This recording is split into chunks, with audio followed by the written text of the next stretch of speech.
Okay, we are back in the regular meeting.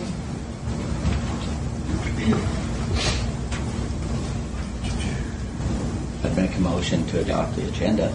Yes, we are June 25th agenda. Can I have a motion to adopt? Councillor Croggs, right on the bit. Councillor Myers, all those in favor? We have two sets of minutes. June 11th, special meeting minutes. A motion to adopt. Yep. Councillor Vershagin, Councillor Kendall, all those in favor? June 11th, regular meeting minutes. Motion to adopt. Councillor Vershagin, Councillor Kendall, all those in favor? No petitions or delegations. And we are at council reports. So can I ask Councillor Smith if he would kick things off this evening? Sure. Sure. Yeah, okay. As I mentioned earlier, I was at the meeting with the Success by Six, so I don't really have to speak to that too much.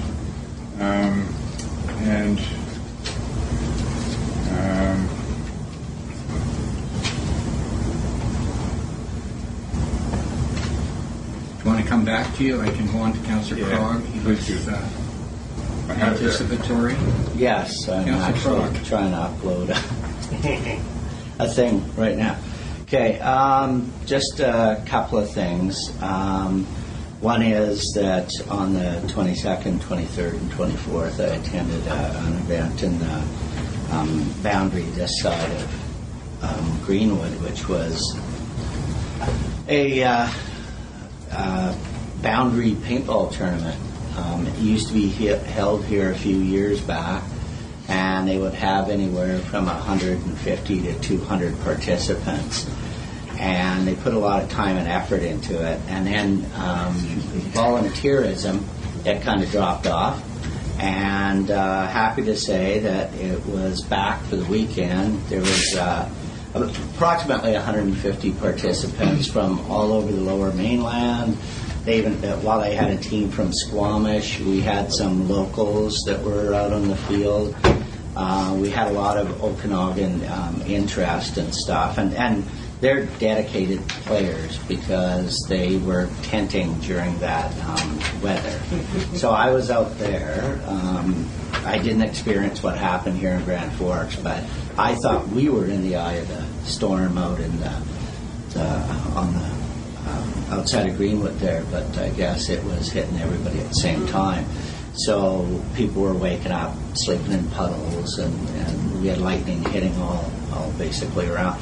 But it's nice to see an event, and they're hoping to, again, make it an annual event. So they created some stir, and then once these people go back to where they came from, they'll probably do it again next year. So that was kind of a neat thing. And the other item was the BMX had sent us a letter to request access to the washrooms during their, I guess it's their Wednesday night practice, right? So I'd like to see if we could talk about that a little bit. Did you want to put a motion on the floor, Councillor Crogg? Yeah, I would like to see if there was some kind of compromise.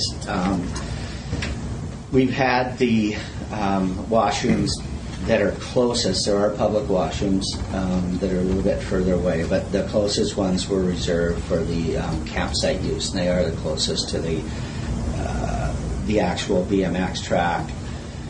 And people, in their letter, they referenced that even people in the campsite were enjoying the racing and practicing. So I'd like to see if there was some kind of a compromise where we could figure out a way that we could accommodate both groups, the campground and the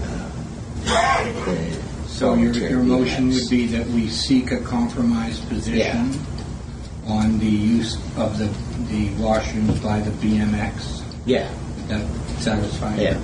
And can I have a seconder for that motion, Councillor Vershagin? An opening for discussion. We have Al here too for a resource person. Councillor Wires to kick it off. Well, first of all, the the small building that is there only contains two toilets in each side? And a shower. And the shower stalls, which they won't be using. But it's from past experience that when you start mixing your campground stayer, your camping people, and the public, they find it very intrusive when they're trying to take showers at night. They go to bed early. That's the experience I've had in the past, especially in the summer season, the peak season like July and August, when we see the campground filling up. You've only got one shower facility in there for each side. And if you've got kids running in and out using that facility, I don't see the big difference about walking across the field to the blue building in the middle of the park. I would say if you're walking across there, you'd probably be there in a minute to the other facility. That's my position. Councillor Shagan and Councillor Smith. Just start over there. Councillor Smith? I guess my view is that the campers are paying for a service, and part of that service includes the use of washrooms that are sort of dedicated to the campground and the showers. And the reason there's a code to get into those washrooms is because of that very fact, is because it's not a public washroom. It is a washroom to serve a specific group of guests to our city, and those are the ones that pay for it by coming to the campground. And I think with all the improvements that have been done, that we'd like to continue to enhance that and not muddle it with, I guess, people that don't pay for the service. Right, but I understand on nights when the campground is being used by the people from the BMX who are staying over for a tournament or something, that those issues are not an issue. Because they're paid guests at that point. They are the guests. And then the codes are changed regularly as well. Further, Councillor Shagan and Councillor Krog. Speaking to the compromise, and more so even speaking to the notion that I think those washrooms should be available to the BMX folks.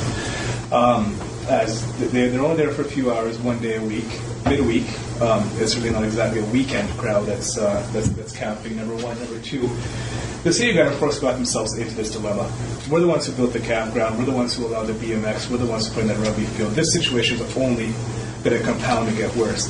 And the fact that we're going to try to alienate a certain group that we've allowed to use them and force them out, I wholeheartedly disagree with. I think we allow them to use it until a proper solution can be found. And if that's in a compromise of some sort, I'm wholeheartedly in favor of it.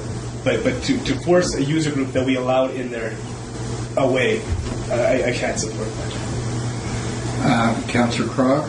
Yeah.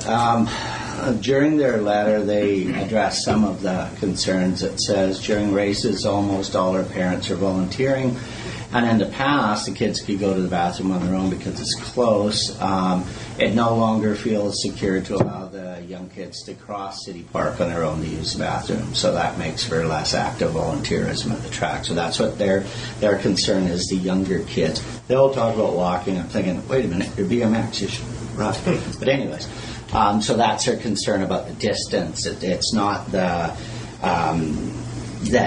as an adult I'd have to walk over there or ride over. It would be to let a small child go to the bathroom in a park. It doesn't matter where the park is, right? And they do mention that people have been peeing in the bushes because they're afraid they're going to miss something. And then they do mention that people using the campground are often impressed by the club and by the concession.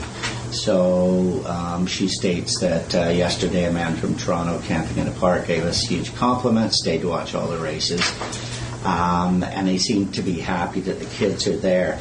Now, I understand the concerns that, you don't want, like if you're paying for a campsite, you're paying for a service. you want to be able to access that service. And you're right, kids just running willy-nilly in and out, leaving doors open, tabs open. And then people, from my understanding in the past, have done, taking their bikes in there and done burnout marks and stuff like that. So by compromise, I was thinking that, if we could sit down with the people that are organizing it and just say, no, how about they have somebody that monitors the washroom, right? What if we put up signage that says on Wednesday night between 6 and 9 there will be a BMX activity and da-da-da, so that the campers know that if they want to shower, then it would be, so something where we get the most bang for the buck. So signage, I don't think it's a problem during the events because then out-of-town campers are there. It's just, and it's for the locals that are doing it. And when we say paying for the service, these people are paying for the service. They're not paying to stay at the campground. They're paying for the campground, right? So I would think that there should be something that we could at least try and see if it works, right? Okay. And Councillor Kendall, then Councillor O'Doherty, and then Councillor Wires, and Councillor Bushak. Well, my feeling is that, having traveled a lot and done a lot of camping, if I was camping here, I would expect, if I'm paying for that service, to be able to use that service. And I think that the city is providing plenty of washroom facilities other than that one. It isn't that there is a lack of facilities. They're a short walk away, and if the club is willing to monitor the use of that washroom, and their concern is their children walking to the other washroom, maybe they could just monitor the children walking to the other washroom. These are daylight hours, right? A lot of this takes place in... Yeah. It's just, if you're in the campground and that's an expected part of the service, then I think that I think we need to provide that. And again, if that was the only washroom facility in the park, or it was an exorbitant distance away, then I could see having to do a compromise. But as it stands now, I don't see it being a real issue. It's a campground facility and it should be used for that. And Councillor Doherty? Your Worship, I got a concern too about them using the camping ground washrooms. What I'd like to see is maybe we could get temporarily, how do you call them, toilets, whatever, or when they have a big, yeah. You could rent them. That's what they had in Saskatoon when we went there. Yeah, I think our manager here tried the portable washroom idea, and it was not well received. Well, maybe if it's there, they'll have to use it. They can't use the other as an emergency service, even. And until we get this all straightened out and look into it more in the fall in the budget to see what we could come up with. Do we may be able to add some facilities? Yeah, that's what I'm planning there. Because it's not a good mix, the camper and the young people running into there. Okay. And especially, well, there's the boys and the girls, and you start running around into the women's washroom and all that. They're not going to appreciate that at all, and the men either. Councillor Wires and Councillor Wishagan. And then me for wrap up. Always to wrap up, man. Thank you, Your Worship. Yes, if we want to talk about washroom restrictions, we've got Gyro Park. Now, we don't even have any facilities for music in the park on Wednesday night. And Farmers Market, they get to use the facilities across the street and the library. But we're going to be faced with music in the park pretty soon and what they're going to be able to use, because they were going to the Winnipeg Hotel, and I understand it isn't even open anymore. So in my final word, I just want to state that I'm steadfast on my feelings that because of the size of the facility down there, and it's restricted to the campground users who are paying for that facility. Councillor Wishagan? Thank you. I just want to echo Councillor Crow's comments there that it is there's residents and taxpayers of the city of Grand Forks that do pay for these facilities first and foremost. To me, it is a safety issue. As a parent, I would not want my child walking across the field at any point alone. It only has to happen once. And I think it's a predicament that we got ourselves into. To say it shouldn't be this way is absolutely, as far as I'm concerned, ridiculous. We're in this situation. To say that we shouldn't use these washrooms, they're not there for that, but we shouldn't allow this other development to go in.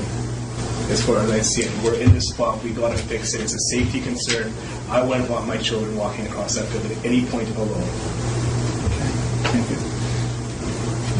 Councillor Crowe. Yeah, just again, to me, it would seem a simple compromise, and I would repeat myself, that signage to notify the campers and then some monitoring by the users of the BMX could be a combination. I would eventually like to see a separate washroom system, right? That's what makes most sense, but that would be probably next year's budget if we looked at that. And Councillor Wires is right. There's a lot of places we don't have facilities, but we have them there. So why don't we use them? If I camp there for 1 week, for 2 hours during that 1 week. The other thing is I could roll in there tomorrow with a camper. I could pay X dollars. I don't know what the rate is now, $20 to $30 or something. And my kids could go flying in and out of that washroom when somebody's having a shower. So there's no difference, right, to me. So to work with both groups makes the most sense. That's why I want the motion to succeed. Councillor Smith? I just think with the argument of children crossing the field, I mean, if my grandchildren are of the age that if I'm concerned about them walking across the field by themselves, I'm also concerned about them going to the bathroom by themselves. And I would attend with them in any event. But that's why they lose that volunteer at the field. Okay, Councillor Crowe? I know. Okay. We've gone around the table. I don't know whether we really are in a position to introduce anything new here in terms of an argument. So I would ask if you want the question called. Question. Is it not? Yeah. Okay. So the question here is, do we ask management to proceed with looking at alternatives, or do we continue with the position that we have at this point, that the BMX people can use the washroom across that's open? I know that there's been effort to make sure it is open on Wednesday nights. And the question, all those in favor? Well, that's sorry, unclear. you lost. It's two sides there, so Yeah. don't know what it is. Yeah. Okay, to compromise to allow for both groups to use the existing Okay, washrooms. I'm sorry if I misquoted that. Can I ask for the motion? Your Worship, I have resolved that the city seek an alternative compromise position on the use of the campground washrooms by both the BMX track participants and the campground participants. Right. So calling the question, all those in favor? Opposed? Motion is defeated. And going on with your I would report, like my vote to show in the affirmative on this. Yes, As a you can. side. Yeah, I'll do that too. Councillor Krog, do you wish the same? Yes. And I just want to, if I could, just one last comment on this. I can only imagine what's next, Mr. Mayor. The campground people are going to start complaining that there's noise because they can't decide a BMX track. Thank you. And Councillor Krog, it's your report until we go back to Councillor Smith for the remaining portion of Yeah, his. that's it. That's it? Yeah. Okay, thank you. Councillor Smith, you had... Yes, I had a few things actually. I'm just trying to get them all together. On Tuesday the 12th, I attended the first Dare Committee meeting, which I thought was actually it was a good meeting, and I think there was a good opportunity to move ahead with it, particularly with Brian Harris, seeking some clarification on how the calls went in Cranbrook and Invermere and Kimberley, and what our Grand Forks may be faced with when applying for permits to take care of our own issue. So I'm looking forward to more stuff coming out of that.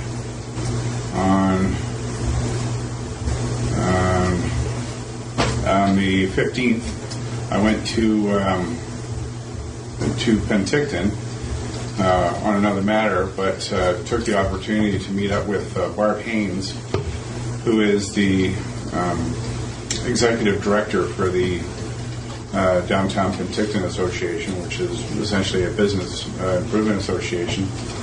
And the reason I did that was because my previous visit, I had a chance to walk around their city and was just blown away by, the murals and all the efforts that have gone on to beautify their community. And, I've sought some information on how we might apply that to ours. So, of course, that information I'll be taking to the EDAC tomorrow night. And one last thing was,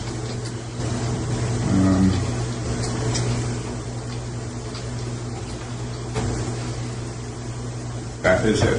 Thank you. Thank you. Gary, Oh, what? Environment Committee meeting. Oh, those two items you brought forward. Right, the Environment Committee. That was on. No coaching. Yes, I was at the Environment Committee, and there were a couple of things that I had asked to be considered. And one was when I was at the Urban Wildlife Management Conference in Cranbrook, one session that presenter made was about bats. And, of course, in my role as a pest management consultant, and living as close as I do to the slough behind Johnson Flats there, mosquito control. So I know that we pay a portion for the control that goes along with the helicopters dropping pellets in to take care of the larvae. But of course, we still have lots of adults, and I'm constantly spraying myself with off. So the bat program, that's Kootenai Bats, it's run by Juliet Craig. She's worked on a program to help communities build bat houses. Yeah. They pay for the materials, and we get community support to build these things and mount them and whatnot, and then monitor bat populations and have them assist us in our mosquito control. So that was one thing I brought to the Environment Committee to look at. So hopefully we'll work ahead. What was the other thing, you remember? So on the bats, there are 10 bat houses now at the museum that were donated by myself. Oh, is that right? Oh, is it? So Are they erected?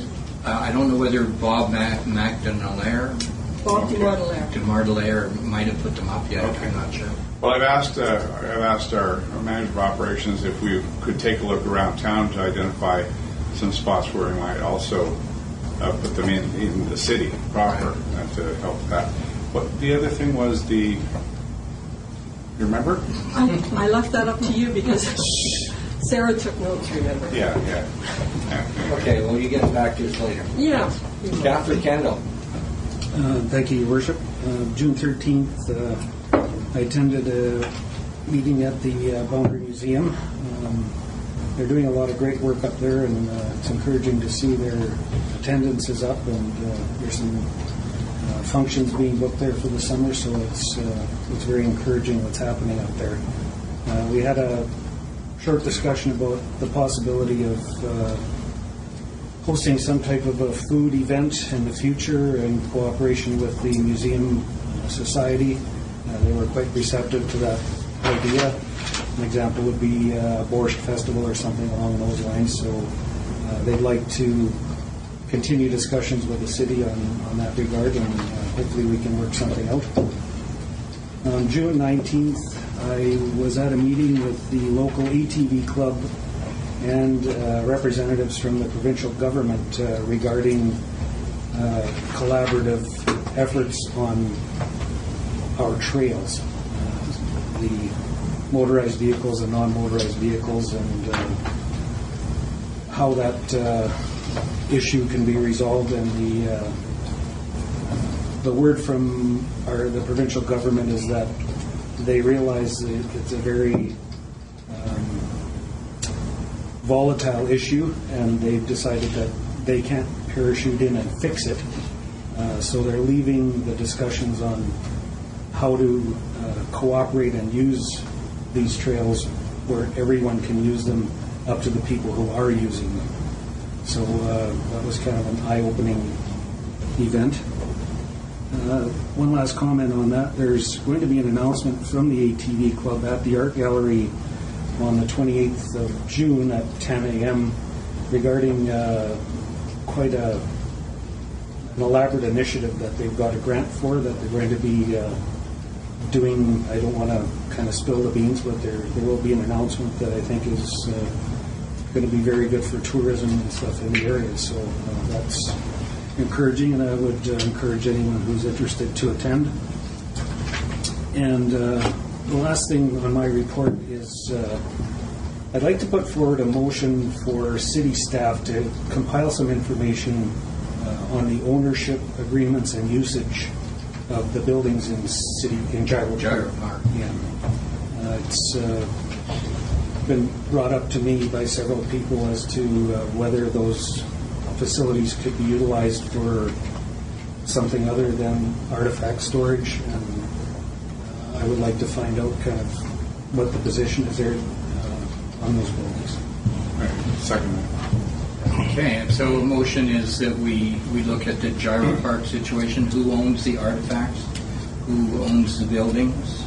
Yes, if there's any agreements or... You know, the ones that we're talking about, the shelter, the stagecoach, And the fire truck. Yeah, I think that would be very worthwhile, personally. I think to get that information and clarity to council, not that we know what to do yet, but just to understand who owns what and who's... The Gyro people, pretty much the Gyro Club has disappeared. I'm assuming that there's some old members of Gyro around. Neil had mentioned a couple of the old Gyro Club members. Okay. Call for the motion. All those in favor? Opposed? Carried. Thank you. That's the end of my report. Councillor Wyers. Thank you, Your Worship. I'm going to begin my report this evening with the Boundary Restorative Justice Program. And the Grand Forks program is hosting a facilitation training workshop here July 13th to the 15th, followed by a membership training session from July the 16th to the 18th. And both will be instructed by Sarah Chandler of the Lillooet Restorative Justice Program. So both these training sessions are free to the public, but you're required to register. Registration is still open. We have been advertising for a couple of months.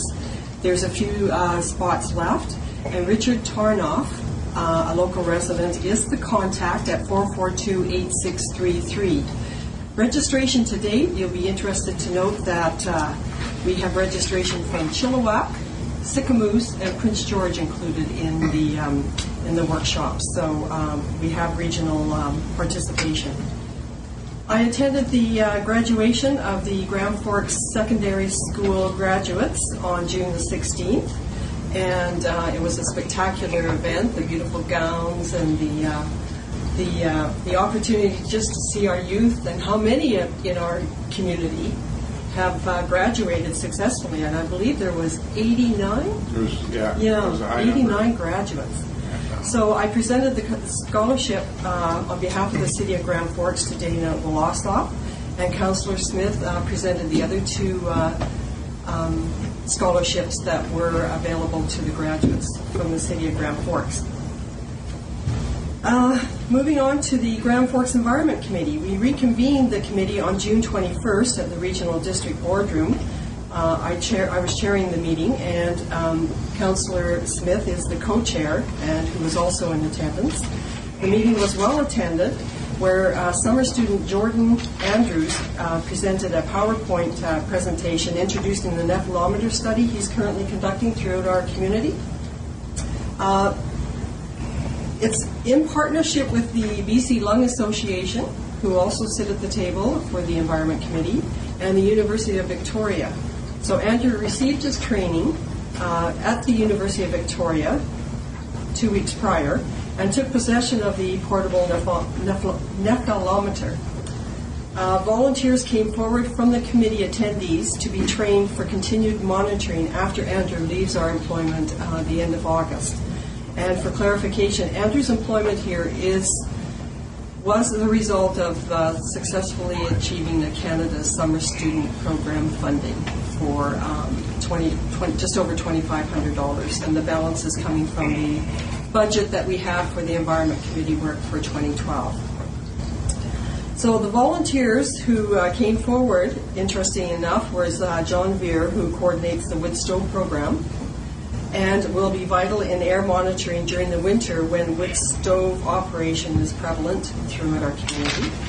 And former Councillor Chris Moslin, of course, his keen interest and long-time interest in our air quality, and he'll be one of our volunteers because he sees the value in evaluating the air particulates, which is the fine 2.5 that you visually can't see. And joining him, we were very pleased to see that Peter Shilton from Roxall is also interested in being trained as a volunteer to take part in this program in the community up into the spring of 2013. The committee is expressing an interest in monitoring beyond the city boundaries, and the volunteers will be trained by Jordan throughout the summer. The next meeting for the Environment Committee has been scheduled for September 20th at the Regional District Office at 11 a.m. And so we always invite the media. Mr. Ronigan and was present at the last meeting, and it's always at the Regional District Boardroom in Grand Forks. In attendance also with Jordan, it was Wayne Copan from the city, who gave the committee an overview of the city's role in carbon neutrality under his management, as well as his role in supervising Jordan. We have, as we saw earlier in the presentation by Wayne, the upcoming electro recycling program, the West End Weather Station, and the Observation Mountain weather webcam that is up and functioning now. So those were all projects that came, well, the two projects, the weather station of the West End and Observation Mountain, came out of the Environment Committee's past work. Jordan will be setting up at Farmers Market on Fridays to bring the study to the public's attention as part of the Environment Committee's goal to educate the public on air quality conditions within our community. Canada Day will also see Jordan demonstrating the nephalometer in Gyro Park, which should provide indicators on the impact of the highway traffic in close proximity that includes a four-way stoplight intersection. So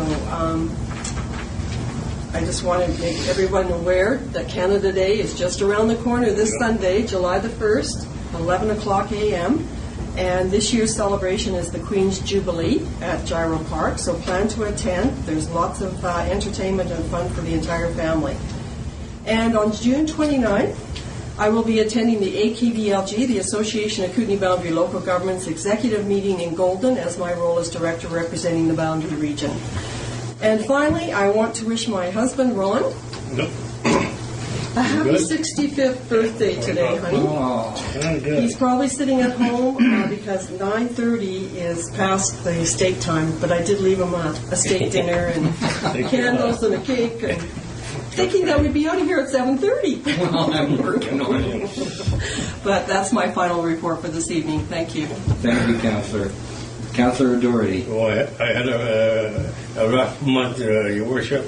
The city parks are all running good, and I attended some softball and baseball game, and the rain helped me out. It was Wichita. We're working hard for the GFI. That's in 2 months, and we're working hard to put a good hockey team, Border Bruins, in Grand Forks in September. So it was the women's softball tournament this weekend. Yes. Oh, yeah, I forgot that. The women's softball on the weekend. Yeah, don't forget them. No. That's my report, Your Worship, and I just hope it quits raining tonight. Yes. Councillor Shagan. Thank you, Mr. Mayor. I spoke to you earlier about this. There is only one issue, or more so an idea, I would like to bring forward this evening. The Central Avenue Boulevard is the front line as you enter Grand Forks, and for years the boulevard has slowly deteriorated. For no fault of the city, several gas stations have vacated, and a hotel fire has emptied another lot. of fault of the city, street banners have become worn and flags have become weathered. Also, the disappearance of hanging baskets in our garden city have diminished the attractiveness of the drive through Grand Forks, whether by locals or passerbys. In other words, the first taste people get of Grand Forks is not what it could be. In other words, the boulevard is no longer aesthetically pleasing. Mr. Mayor, what I ask of you is to allow me to set up a standing committee to deal with this one issue, to deal with the deterioration of the boulevard, and to set up a beautifying the boulevard community with its ultimate goal of making recommendations to council as to what can be done to improve the boulevard and make it once again aesthetically pleasing. I would like to start this up in the fall as to give people throughout the summertime if they would like to volunteer for this. All right. So I see this as dovetailing with the Economic Development Group, but I think it is attention that needs to be paid to that specific vision that you get when you're coming into town. And so I'm going to encourage Councillor Wershagen to go ahead with this in terms of setting up a committee looking for members on that. I don't know whether you mean a standing committee or an ad hoc committee. Do you see this as being ongoing kind of attention from year to year? Possibly not. I suppose it depends on what comes up. If there's certain Get ideas. a program going. Yeah. Then maybe it could be more of an ad hoc. Just come up with the ideas, implement them, and then it'd be more of a replacement, asset management, as opposed to a complete renewal every so often. So maybe more of an ad hoc. Maybe that's. So let's see what you can draw together in terms of interested people, and you can decide on your status later on. Sure. Okay. Good idea. Thank you. And that's all I have. Or is there a motion? Or It doesn't mean that at he's this point, I can appoint committees, so I think I'll go ahead and work on this, and we will come back if we're looking for any money. If there's a budget and things to do, then we're going to have to be coming back to this group for. Yeah, I'd be interested in that Councillor committee. Smith, you have Okay. something? Yes. I just have one thing to add. Yes. Because I remembered the other point. And it's actually a big point because it's going to be happening this fall. The Ministry of Environment is going to be organizing a pesticide pickup.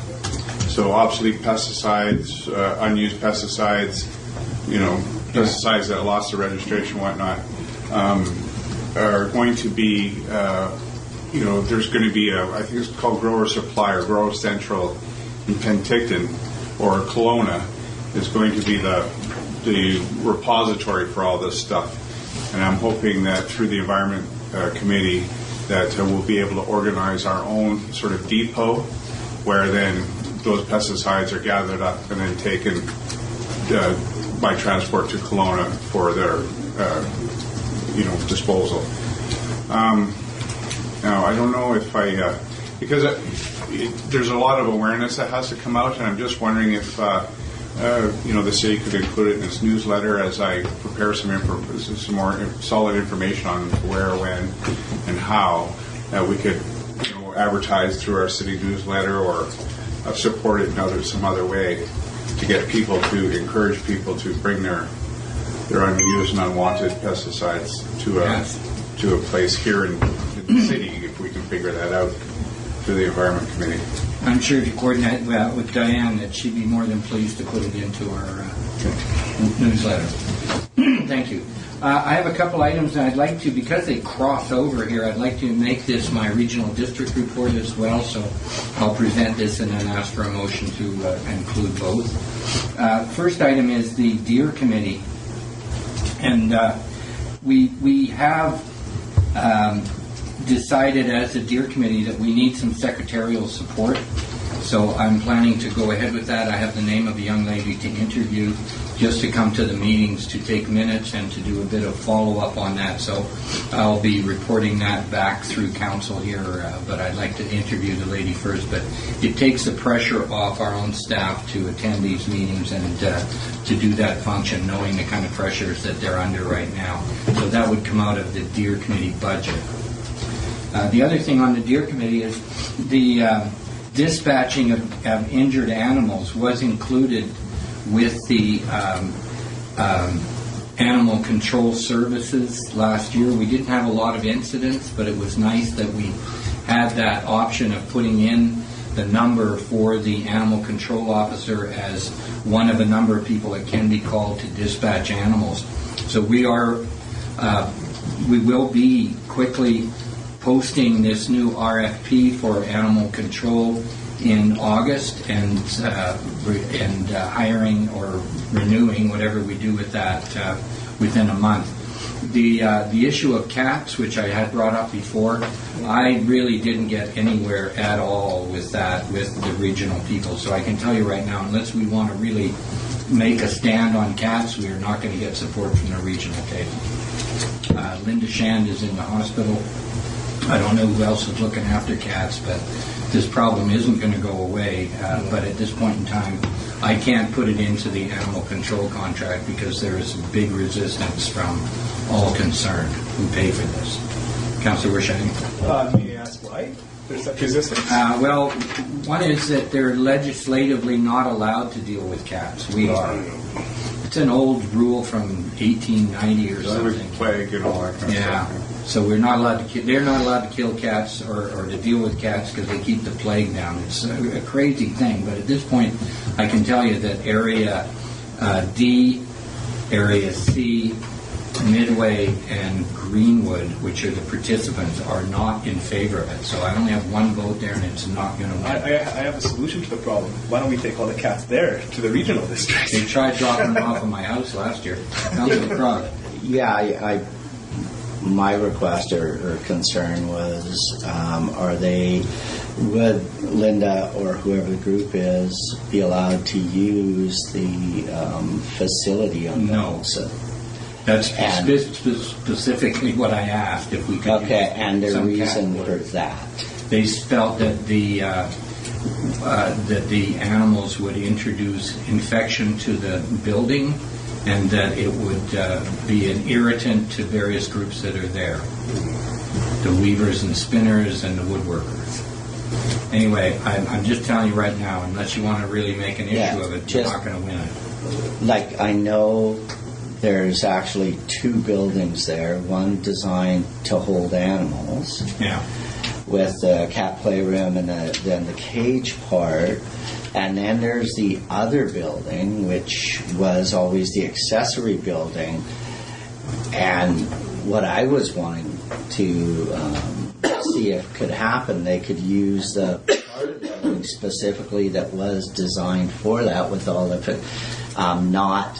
Because we're the woodworkers. I think that both those groups are in the accessory, or what I'll call the big accessory building, so why would they be affected by cats? That's exactly what I asked them. And they said what? said no. The smell that was left in the accessory building, when they had the no-kill policy, there was 40 to 50 cats in that other building, which took months and months to clean out. The smell was horrible. I'm telling you right now that there is an attitude that the cats will pollute the environment there, and that the smell of cats will bother not only the woodworkers and the quilters, but also the dog people. But yeah, if you store cats in a barn, which is an accessory building, you get that stuff. But Neil, I would like to send you on a mission to talk to our regional directors and see if we can open that up, because I don't think it'll go away, and I agree with you. We should use some use of that building, but if you can open that door, great. Okay. All right, and moving on, the animal control, the Kettle River Water Study met in Midway.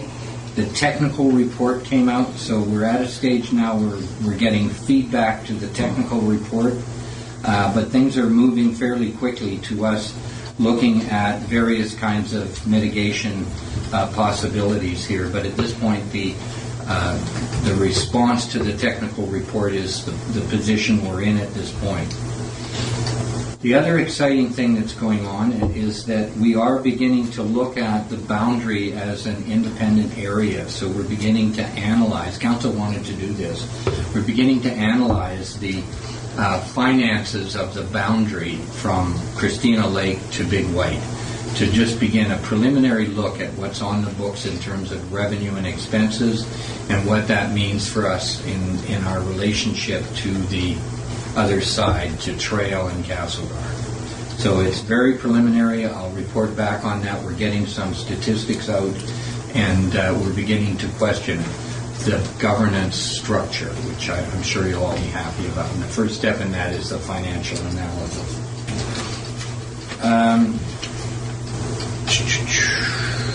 Okay, I'll make that it for tonight. And so, any further questions on the regional district before I make the motion?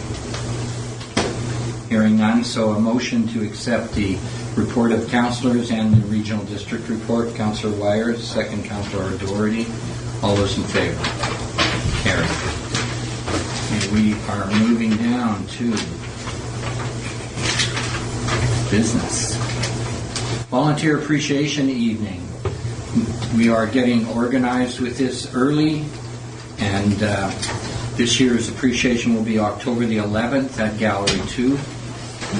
We'll be providing notice to the public in accordance with policy number 204. And we will be calling for nominations from the public and from council. And I would assume that what you need to do here is just make the motion that we proceed with Volunteer Appreciation Evening. Councillor Smith, Councillor Vershagen, all those in favor? Carried. Chief Administrator's Office report on strategic plan, goals, and action.